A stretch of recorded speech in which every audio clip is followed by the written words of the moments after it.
Baik, Assalamualaikum warahmatullahi wabarakatuh. Selamat pagi. Shalom Om Swastiastu, Namo Buddhaya, salam kebajikan. Terima kasih atas kesempatannya. Jadi di sini kami dari kelompok 3 yang akan membahas tentang sorghum ingin mempresentasikan hasil diskusi dari kami. Langsung saja mungkin dari Saudara Arthur.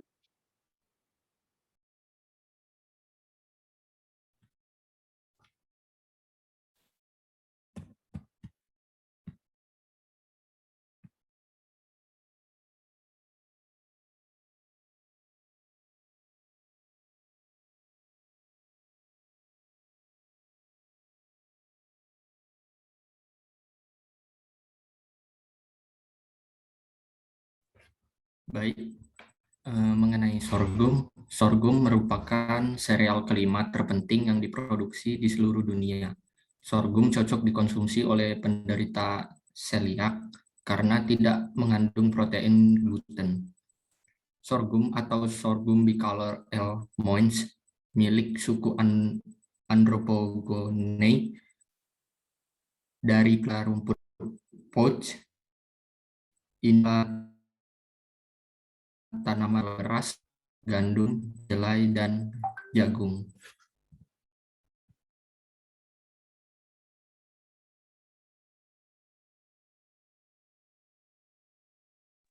Baik, selanjutnya di sini ada struktur sorghum yang dapat dilihat. Struktur sorghum itu ada kotiledon, bakal daun, bakal akar, sekam, lapisan luar endosperma, lapisan dalam endosperma, lembaga, perikarp, testa, dan endosperma.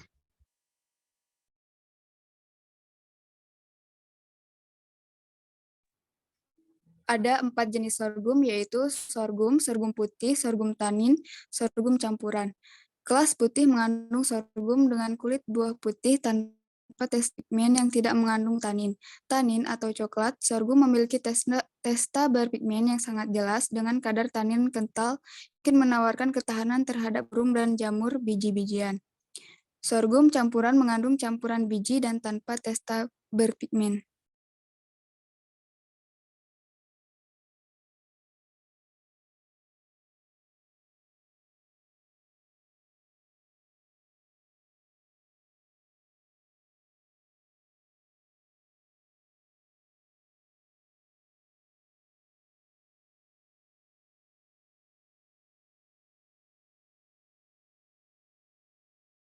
Kandungan yang terdapat dalam sorghum. Nilai gizi sorghum cukup memadai sebagai bahan pangan, yaitu mengandung hidrat 83%, 3,50% lemak, dan 10% protein basis kering. Selanjutnya, kandungan sorghum itu memiliki kandungan pati yang tinggi sekitar 70% dalam masanya, kemudian perbandingan amilopektin dan amilosanya itu 3:1.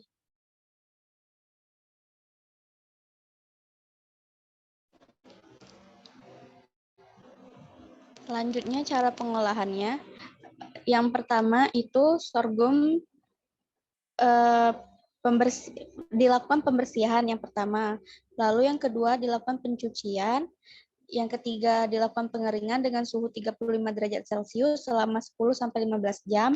Setelah dilakukan pengeringan, sorghum dilakukan penembakan dengan waktu 1-2 menit per kilogram.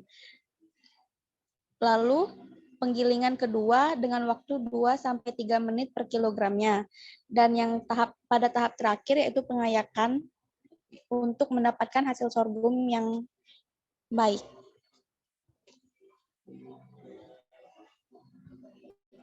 Baik, demikianlah presentasi dari hasil diskusi kami tentang sorghum. Terima kasih. Jika ada pertanyaan, silahkan untuk raise hand.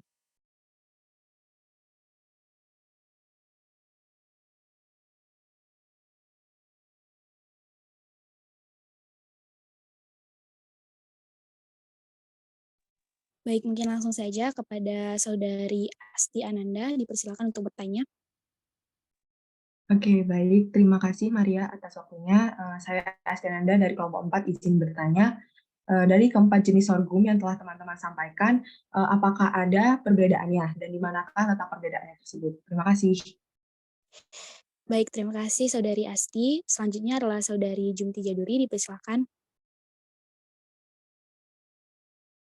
Baik, terima kasih atas kesempatannya. Saya ingin bertanya ke kelompok 3 mengenai sorghum ini. Apa alasan sorghum itu sangat baik untuk orang yang sedang diet? Itu saja, terima kasih. Baik, terima kasih Saudari Jumti. Selanjutnya untuk Saudari Griselda Alma, persilakan untuk bertanya. Baik, saya izin bertanya. Apakah keunggulan dari tepung sorghum dibandingkan jenis tepung lainnya? Baik, terima kasih Saudari Griselda Alma. Selanjutnya adalah untuk Bella Saputri, dipersilakan. Baik, terima kasih. Sebelumnya izin memperkenalkan diri, saya Bella Saputri dari kelompok 5. Izin bertanya, mengapa sorghum itu sering dinyatakan sebagai tanaman yang memiliki produktivitas tinggi? Terima kasih. Baik, terima kasih Bella Saputri. Demikianlah pertanyaan dari teman-teman sekalian. Di sini izinkan kami dari kelompok 3 menjawab pertanyaan tersebut. Pertanyaan pertama dari Saudari Asti Ananda akan dijawab oleh Arthur. Dipersilakan kepada Arthur. Baik, terima kasih. Pertanyaan Saudari Asti tadi, dari keempat jenis sorghum, di mana letak perbedaannya? Jadi letak perbedaannya itu ada pada kandungan taninnya. Sorghum putih memiliki kandungan tanin lebih sedikit dibanding sorghum-sorghum lainnya, seperti sorghum merah yang memiliki tanin yang lebih banyak. Mungkin sekian, terima kasih. Baik, terima kasih Arthur. Apakah Saudari Asti dapat menerima jawabannya? Baik, terima kasih. Jawabannya dapat diterima. Terima kasih. Selanjutnya untuk pertanyaan dari Jumti, silakan untuk Yohana untuk menjawab pertanyaan tersebut. Baik, terima kasih. Jadi pertanyaan Jumti itu, mengapa sorghum baik dikonsumsi untuk orang diet? Nah, itu karena sorghum itu tinggi akan serat, memiliki kandungan indeks glikemik lebih rendah dibandingkan beras padi dan juga bebas gluten. Nah, makanan dengan indeks glikemik rendah itu mengandung karbohidrat yang lambat dicerna dan menyebabkan kenaikan kadar glukosa darah yang lebih lambat dan lebih rendah. Mungkin itu saja, terima kasih. Baik, terima kasih Yohana. Apakah Jumti dapat menerima jawaban dari Yohana? Baik, bisa dimengerti jawabannya. Terima kasih.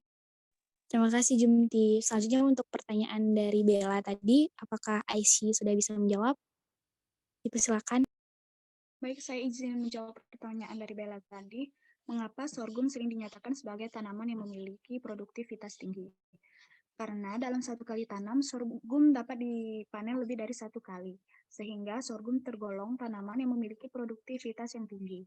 Daerah budidaya sorghum sangat luas, sehingga sorghum dapat hidup mulai dari dataran rendah hingga dataran tinggi dengan iklim tropis, kering, sampai iklim basah.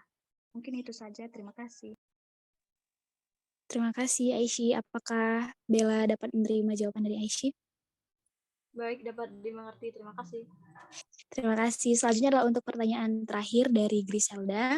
Izinkan saya untuk menjawabnya. Apa keunggulan dari tepung sorghum dibandingkan tepung jenis lain? Jadi keunggulannya itu ada terletak pada kandungan proteinnya yang cukup tinggi. Lalu ada kandungan protein, kalsium, dan vitamin B1 yang lebih tinggi dari tepung yang lain seperti tepung beras dan tepung jagung. Jadi ini dapat digunakan untuk seperti yang telah dijelaskan tadi untuk menurunkan berat badan dan mengontrol gula darah. Sekian, apakah Griselda dapat menerima jawaban dari saya? Baik, dapat dimengerti jawabannya. Terima kasih. Baik, terima kasih Griselda. Sekian paparan dari kelompok 3 mengenai sorghum. Kami pamit undur diri. Wassalamualaikum warahmatullahi wabarakatuh. Waalaikumsalam.